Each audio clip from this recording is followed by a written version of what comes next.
जब पड़ोसी शासक किसी राज्य पर हमला करता था, वह राज्य अपने बचाव में राज्य के जितने भी मार्ग होते थे उन पर खाइयां खुदवा दी जाती थी, पानी भर दिया जाता था, कंटीले तार लगवा दिए जाते थे और भी जितने उपाय दुश्मन को रोकने के लिए किए जा सकते थे वे सब वह राजा करता था जिसके राज्य पर हमला होने वाला हो।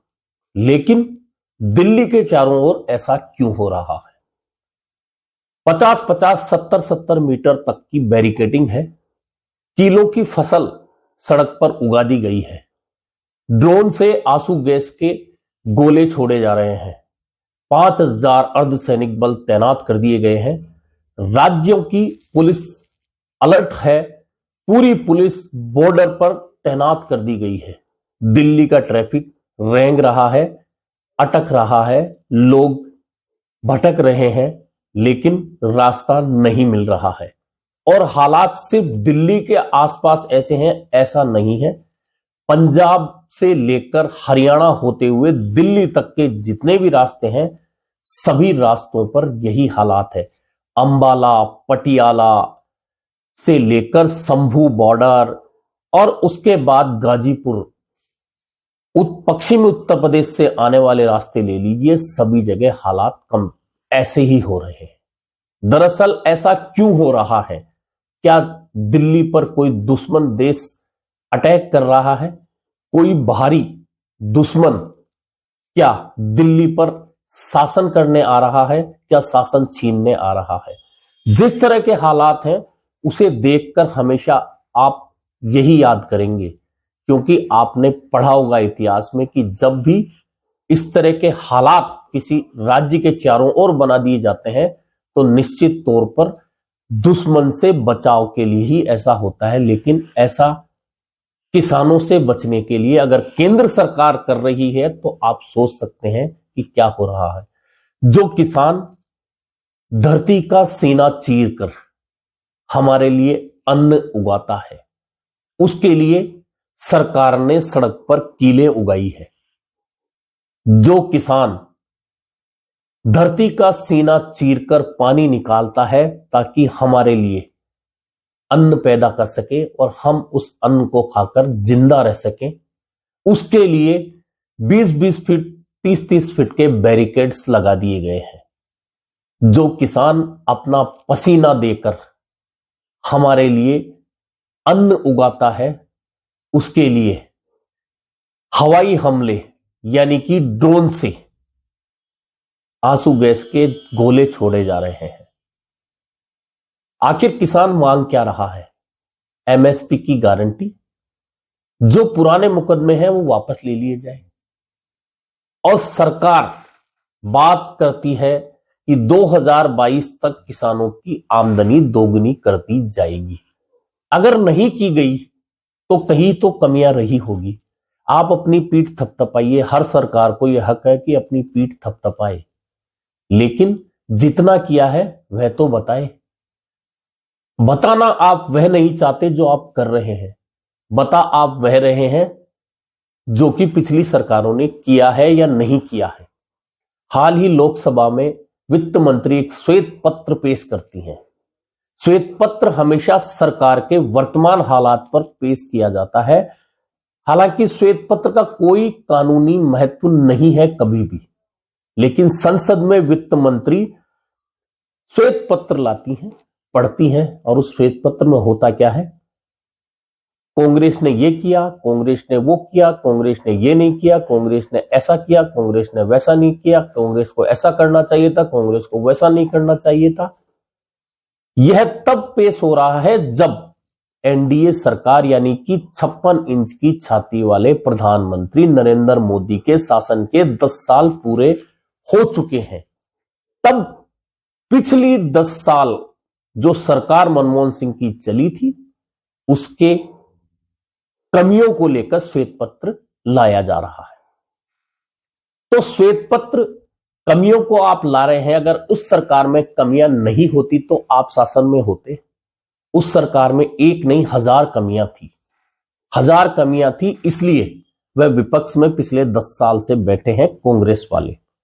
आप में अच्छाइयां तो आप उस श्वेत पत्र में अच्छाइयां लिखते कि 10 साल में उन्होंने ये किया, उनकी कमियां बताते कि 10 साल में उनकी ये कमियां थी, लेकिन उन कमियों को हमने दूर करते हुए 10 साल में यह किया, उनसे बेहतर यह किया, और तुलनात्मक श्वेत पत्र लाते तो निश्चित तौर पर सरकार अपनी पीठ थपथपा रही होती, बहुत अच्छा लगता। खैर यह श्वेत पत्र की बात है, लेकिन फिलहाल बात किसान आंदोलन की। पंजाब हरियाणा से चला किसान, पश्चिमी राजस्थान से चला किसान दिल्ली आना चाहता है। दिल्ली क्या सिर्फ शासन करने वालों के लिए बनी है? दिल्ली क्या सिर्फ सफेद पोशों की है? दिल्ली क्या सिर्फ पैसे वालों की है? क्या दिल्ली में आकर किसान अपनी मांग नहीं उठा सकते? आपने देखा होगा पहले भी 2 साल पहले आंदोलन हुआ था, इसी तरह का आंदोलन हुआ था। उस समय किसानों को क्या क्या नाम दिए गए थे?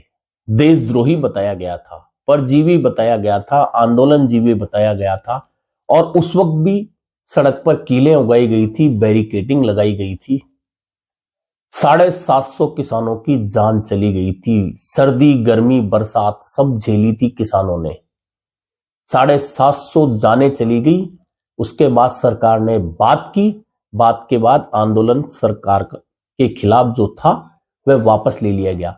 2 साल में सरकार उस आंदोलन को समाप्त करने के दौरान बातचीत में जो भी समझौता कर रही थी, उस समझौते का पालन अगर 2 साल में सरकार नहीं कर पाई है और किसान फिर अपनी मांग को लेकर दिल्ली आ रहा है, तो बजाय बातचीत के एक बार फिर किसान को उग्र करने के लिए पहले से ही इंतजाम कर दिए गए हैं।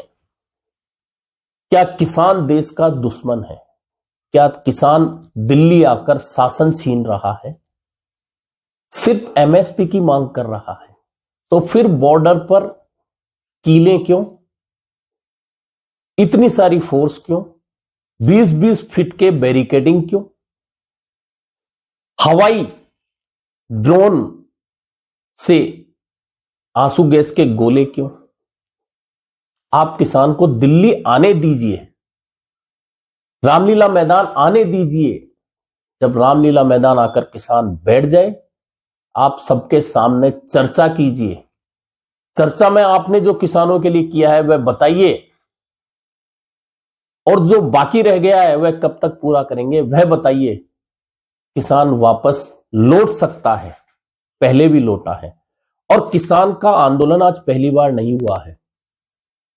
और यह तब हो रहा है जब आप 4 दिन पहले किसानों के मसीहा चौधरी चरण सिंह को भारत रत्न देने की घोषणा करते हैं।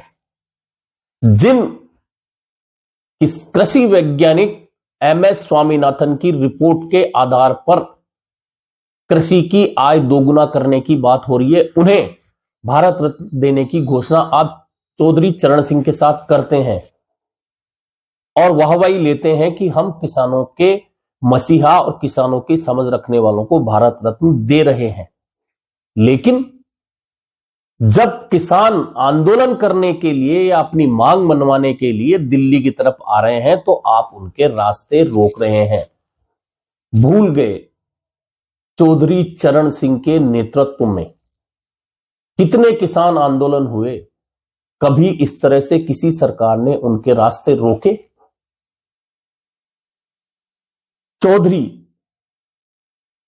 टिकैत का नाम दुनिया जानती है, जिनके बेटे राकेश टिकैत हैं।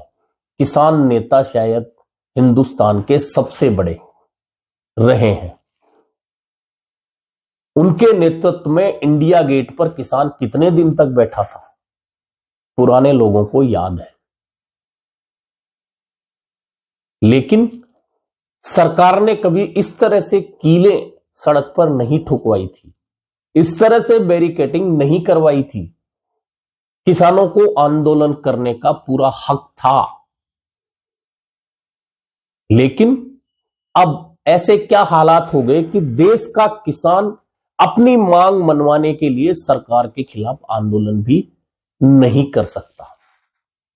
उसके लिए ऐसे इंतजाम किए जा रहे हैं जैसे कि इंटरनेशनल बॉर्डर पर भी नहीं है। चाइना लगातार हमारी जमीन पर भले ही कब्जा करते हुए अंदर तक आ जाए, उसके सैनिक कई बार अंदर तक आ जाएं, वो तो हमारे सैनिकों का दम है कि उन्हें बार बार खदेड़ देते हैं, लेकिन सरकार की इतनी हिम्मत नहीं होती कि उस बॉर्डर पर चाइना को आने से रोक सके, बार बार अंदर घुसने से रोक सके, वहां इतनी बैरिकेडिंग लगा दे कि चाइना अंदर आ ही नहीं सके। सरकार का पूरा दम तो किसानों को रोकने के लिए है, किसानों के लिए बैरिकेडिंग लगाई जा रही है, किसान आंदोलन को कुचलने के लिए बैरिकेडिंग लगाई जा रही है। आप जरा सोच कर देखिए, जिस दिन किसान ने बैरिकेडिंग लगा दी इस बात की कि हम भूखे रहकर 1 साल तक सिर्फ खुद के परिवार के लिए अन्न पैदा करेंगे, बाकी किसी के लिए अन्न पैदा नहीं करेंगे, तो देश में क्या हालात हो सकते हैं। लेकिन किसान कभी भी दिल से इतना छोटा नहीं होता, वह खुद भूखा रह जाता है, लेकिन हमारे लिए अन्न उगाकर सबसे पहले मंडी में लेकर जाता है। जिस दिन उसने स्टॉक करना शुरू कर दिया, उस दिन क्या हालात होंगे आप सोचिए। क्या उस किसान के साथ में केंद्र सरकार जो कर रही है उसे वाजिब कहा जा सकता है? केंद्र सरकार भले ही बयानों में कहे हमने 13 में से 10 मांगे मान ली, तो 10 मांगे जो मानी गई है उन्हें सार्वजनिक कर दीजिए, जनता को पता चल जाए, किसानों को पता चल जाए, और जो नहीं करी है वह भी सार्वजनिक कर दीजिए, तो भी जनता को पता चल जाए, किसानों को पता चल जाए, यह भी पता चल जाए किसान आंदोलन सही है या गलत है। लेकिन जब बातें छुपाई जाती है तो कहीं ना कहीं गलतियां होती हैं, और गलती पर निश्चित तौर पर केंद्र सरकार नजर आ रही है। ऐसे में किसानों का दिल्ली की ओर कूच अभी शुरू हुआ है।